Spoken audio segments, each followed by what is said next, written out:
Hey folks! So this is the desktop CNC machine that I was able to purchase with your support. So first and foremost, thank you. Really, thank you. It's real exciting to have this, especially because I'm going to use it to help make the next project. So stay tuned for that. But here I'm going to cut out a holder for all the carabiners, right? And they're going to be sitting right here. At least that's the idea. I'm still figuring it out. In fact, you're about to see the Maiden Run for this thing. But once you figure out how to hold all these down, that's what's going to cut the chamfer in. So let me get it going.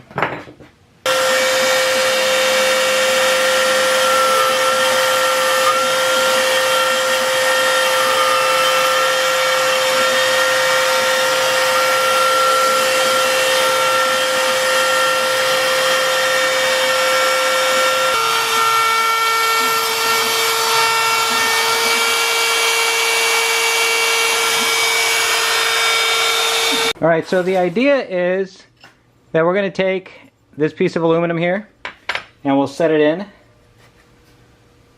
Looks like it just barely fits.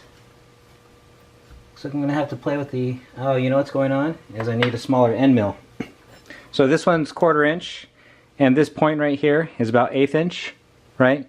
And so right in this little spot, it doesn't get in there, so I'm going to have to get a smaller end mill for that. But once this is in, the idea is to change out the bit and then I'll just go around and trace the edges.